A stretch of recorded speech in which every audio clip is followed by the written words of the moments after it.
திமுக அதிமுக கூட்டணி பேச்சுவார்த்தை நடைபெற்றுன்னு சொல்லி அது வந்து ஒரு காசிப்ஸ் தான் சொன்னேன். அது அதிகாரப்பூர்வமான தகவல் கிடையாது.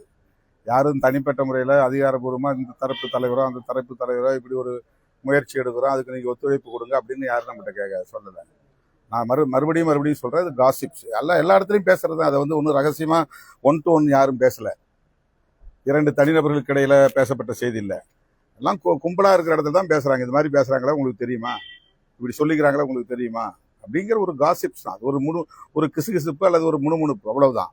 அதைத்தான் நம்ம சொல்கிறோம். இது வந்து நாங்கள் மூடு மந்திரமான ஒரு செய்தி அல்ல. இது 2 பேருக்கு இடையில தனியாக நாங்கள் ஒரு மூடப்பட்ட அறையில் உட்காந்து பேசுகிறோம். 10 பேர் முன்னால் தான் எல்லாரும் பேசுகிறாங்க. இப்படி பேசிகிட்டு இருக்காங்களா உங்களுக்கு தெரியுமான்றாங்க. அப்படி பேசுறதே தப்பு, அப்படி பேசுறது நல்லது இல்லைன்னு சொல்கிறோம், அவ்வளோதான். அது நாங்கள் கூட்டணி கட்சி தலைவர்கள் எப்போ வேணாலும் கூப்பிட்டாங்களா. 5ஆம் தேதி போய் சந்திச்சோம், 7ஆம் தேதி போய் சந்திச்சோம், 8ஆம் தேதி சந்திச்சோம். இன்னமும் அந்த கூட்டணியில் இருக்கிறேன்னு தான் நான் சொல்லிட்டு இருக்கிறேன். இப்போ நாளைக்கு கூப்பிட்டா கூட போய் நான் சந்திப்பேன். இதில் என்ன இருக்குது? நாங்கள் வந்து வெறும் தாவேகா ஆட்சி அமைப்பதற்காக மட்டும்தான் என்னுடைய ஆதரவை நாங்கள் நல்கியிருக்கிறோம்.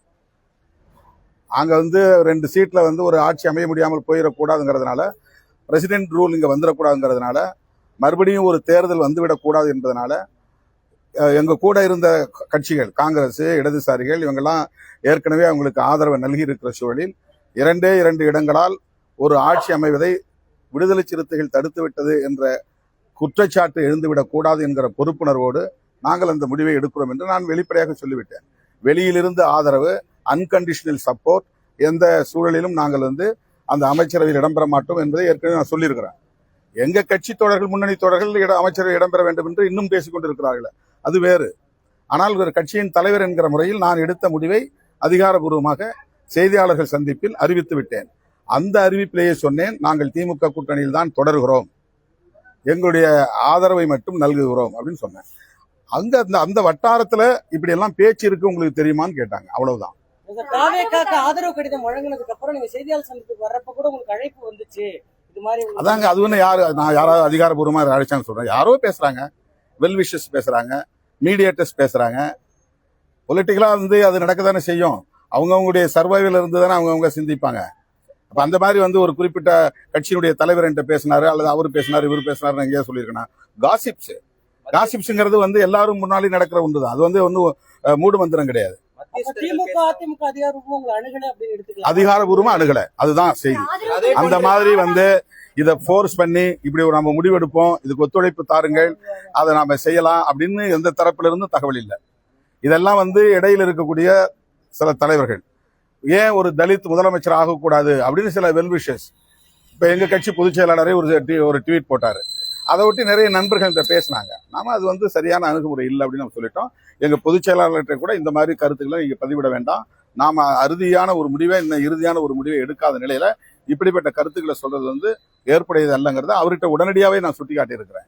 நாங்க தொடக்கத்திலிருந்தே திமுக கூட்டணியில் இருந்தாலும் தாவேகா ஆட்சி அமைப்பதற்கு ஆதரவு நல்குவது தவறில்லை என்கிற நிலைப்பாட்டை எடுத்து விட்டோம். 8ஆம் தேதி எடுத்த உடனேயே, கம்யூனிஸ்ட் எடுத்த உடனேயே நாங்கள் அறிவிக்க வேண்டும் அப்படின்னு பலரும் எதிர்பார்க்கிறாங்க. நாங்க ஒரு கட்சி நடத்துறோம், எங்க கட்சிக்குள்ள விவாதம் செய்ய வேண்டிய தேவை இருக்கிறது. அவங்களோட சேர்ந்து எடுப்போம்னா அவங்க என்ன முடிவு எடுக்கிறாங்களோ அதை பேஸ் பண்ணி நாங்க முடிவெடுப்போம்னு சொன்னோம், அவ்வளவுதான். அது ஒரு தோழமை அடிப்படையில, அவங்களோட இருக்கிற நட்பின் அடிப்படையில, உறவின் அடிப்படையில நான் உரிமை எடுத்துக்கொண்டு நானாக சொன்னது. அது வந்து கம்யூனிஸ்ட் கட்சிக்காரங்க சொல்லல, அவங்க யாரும் எங்கள்கிட்ட வந்து நாமெல்லாம் சேர்ந்து எடுப்போம்னு சொல்ல, நானா சொன்னேன், தோழர் நாங்க உங்களோட சேர்ந்து பயணிக்கிறோம், நாம நீங்க என்ன முடிவு எடுக்க போறீங்களோ அந்த முடிவை நாங்க வந்து பேஸ் பண்ணி எங்க கட்சி தோழரோட கலந்து பேசி அதை நாங்க அறிவிப்புன்னு சொல்லியிருந்தோம். நான் 8ஆம் தேதி காலையில இதே இடத்துல நீங்க நிக்கிற இடத்துல கேட்டாங்க, நான் சொன்னேன் இன்னைக்கு மாலை 4 மணிக்கு தான் கம்யூனிஸ்டுகள் முடிவெடுக்க போறாங்க, அதுக்கு பிறகுதான் எங்க ஹை லெவல் கமிட்டி கூட்டம் நடக்கும். எந்த முடிவா இருந்தாலும் அரசியல் முடிவுகளை, உடனடி முடிவுகளை நாங்க அந்த உயர்நிலை குழுங்கிற அமைப்புல தான் உட்கார்ந்து நாங்க பேசுவோம். அதுலதான் முன்னணி பொறுப்பாளர்கள் இருக்கிறாங்க. அப்ப நாங்க அதை பேசி முடிச்ச பிறகு அடுத்த நாள், அதாவது 9ஆம் தேதி காலையில் தான் நாங்க அறிவிக்க போறோம்னு இதே இடத்துல நான் சொல்லியிருக்கிறேன். நீங்க வேண்டுமானாலும் ரிவைண்ட் பண்ணி பாருங்க. 9ஆம் தேதி காலையில் தான் சொல்லுன்னு சொன்னோம். இப்போ 9ஆம் தேதி காலையில ஏன் அறிவிக்கலன்னா, எங்க கட்சிக்கான தோழர்கள் அவங்களோட கலந்து பேசிய பிறகுதான் முடிவெடுக்க முடியும். அவங்களுக்கு வயிற்று வலி மருந்து வேணும், உடனடியா நான் வந்து அவங்க வயிற்று வலியை நிறுத்த முடியாது இல்ல, அதுக்கு தயாரிப்பெல்லாம் இருக்கு. ஒரு மருந்து தயாரிப்பது கூட ஒரு கால அவகாசம் தேவைப்படுது இல்ல, எதுவா இருந்தாலும். அப்ப எங்களுக்கான கால அவகாசத்தையே நாங்க எடுத்துக்க கூடாதுன்னா உடனே டிலே பண்றாங்க, பார்கெயின் பண்றாங்க, அங்க பேரம் பேசுறாங்க, இங்க பேரம் பேசுறாங்கன்னு ஒரு அவதூறுகளை பரப்புவது எந்த வகையில நியாயமானது? நான் திரும்ப சொல்றேன், எங்களுக்கு அப்படிப்பட்டலாம் எந்த விதமான ஆசையும் கிடையாது. 2 சீட்டை வச்சுட்டு நான் இங்கேயும் அங்கேயும் போயிட்டு யார்ட்டையும் நாங்க பார்கெயின் பண்ணல. தாவேக்காவில பார்கெயின் பண்ற அளவுக்கு எங்களுக்கு யார்ட்டையும் அக்சஸ் கிடையாது. அந்த மாதிரி இப்போ எங்க கட்சியிலிருந்து போன ஆதவர்ஜன் எங்களுக்கு தொடர்பு இருந்தாலும் கூட அவர்கிட்ட நாங்கள் பேசணுமான்னு கேளுங்க. அப்படிலாம் எதுவுமே கிடையாது. அவங்க தொடர்பு கொண்ட போது கூட நாங்கள் அன்கண்டிஷனல் சப்போர்ட் பண்றதா தான் முடிவில் இருக்கிறோம். ஆனால் எல்லாரோடையும் பேசிட்டு அப்புறம் உங்களுக்கு அறிவிப்போம். அவர்கிட்ட நான் டச்சில் தான் இருந்தேன், இந்த தொடர்பில் தான் இருந்தார். 2 மணிக்கெல்லாம் நாங்கள் அறிவிச்சிட்டோம். அவர்கிட்ட தகவல் கொடுத்துட்டேன். நான் 3 மணிக்கு நீங்க வாங்க, நான் இருக்கிற இடத்துக்கு எங்க சொல்றாங்க வந்து வாங்கிட்டு போன்னு சொல்லிட்டேன். 8ஆம் தேதி அவருக்கு அனுப்பியிருந்த ஃபார்மேட்டை நாங்கள் பிரிண்ட் அவுட் எடுத்து வச்சுக்கிட்டோம். ஆனால் எங்கள் எம்எல்ஏ வெளியூர்ல இருந்தாங்க, 2 பேருமே வெளியூர்ல இருந்தாங்க. அவங்க வந்து சேர்றதுக்கு 9ஆம் தேதி 12 மணிக்கு மேல ஆச்சு. இந்த 12 மணிலிருந்து 4 மணிக்கு இடையில நாங்கள் வந்து கலந்து பேசுவதற்கு கூட ஒரு கால அவகாசம் எடுத்துக்கிறது இல்லையா? இந்த டிலே வந்து உடனே பார்கெயின் பண்றாங்கன்னு சொல்லி களங்கத்தை பூச முடியுமா? அதே மாதிரி அதிமுக தரப்பிலோ திமுக தரப்பிலோ அதிகாரப்பூர்வமா எங்கள்கிட்ட யாரும் அணுக கிடையாது. அதிகாரப்பூர்வமா பேசினாதான் நாங்கள் சொல்ல முடியும். அப்படி கிடையாது, காசிப்ஸ் தானே. இப்படி ஒரு பேச்சு போயிட்டு இருக்கு தெரியுமான்னு கேட்கறாங்க. அவ்வளவுதான். எத்தனையோ விஷயங்களை பேசினாரு கூட்டணி தலைவர். எங்கிட்ட வந்து நாங்க ஒற்றுமையா இருப்போம், நம்ம சேர்ந்து செயல்படுவோம் அப்படிங்கிற கருத்தை 5ஆம் தேதி சொன்னார். அதே கருத்தை எங்களுக்கு 7ஆம் தேதி சொல்றாரு. நாம ஏன்னா நாங்க வந்து நீண்ட காலம் அவங்களோட டிராவல் பண்ணிருக்கிறோம். கொஞ்ச நாள் இல்ல, நீண்ட காலம் 3-4 பொது தேர்தலில் சந்திச்சிருக்கிறோம். அப்படிங்கிற நிலையில அந்த உரிமையோட எங்களோட அவர் வந்து பேசுறாரு. அவ்வளவுதான். இதுல வந்து ஒரு கருத்து இப்படி வந்துச்சு, அதுவே நாங்க வந்து முதல்லயே அதை நாங்க ரிஜெக்ட் பண்ணணும் தான் சொன்னே தவிர, இது குறிப்பா அதிகாரப்பூர்வமா நாம இந்த முடிவு எடுப்போம், நீங்க ஒத்துழைப்பு கொடுங்க, நீங்க வந்து வெயிட் பண்ணுங்க அப்படிலாம் யாரும் எங்கள்கிட்ட சொல்லல. அது தவறான தகவல். காசிப்ஸை தான் நான் சொல்றேன். இது வெளியில பரவலா பேசப்பட்ட பிறகு தான் நான் சொல்றேன். பலரும் யூகங்களா எழுதிய பிறகுதான் நான் அதை சொல்றேன். இதை வந்து முற்றிலும் மறுக்கக்கூடிய விஷயம் இல்லை, காசிப்ஸ் தான். மறுபடியும் சொல்றேன், அது வந்து கிசுகிசுப்பு தான். யாரும் எங்கள்கிட்ட நேரடியா இந்த கட்சி தலைவர் அல்லது இந்த கட்சி தலைவர் இப்படி நம்ம பேசலாமா, இது மாதிரி நம்ம திட்டமிடலாமா அப்படிலாம் யாரும் பேசல. இந்த மாதிரி இருக்கு, பேச்சு போய்கிட்டு இருக்கு, இது உங்களுக்கு தெரியுமா?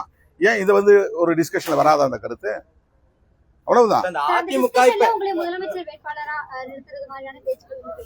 அதுதான் நான் சொல்றேங்களே, அது வந்து 8ஆம் தேதி இரவு தான் அது மாதிரி ஒரு கருத்து வந்துச்சு, எங்கிட்ட சொன்னாங்க.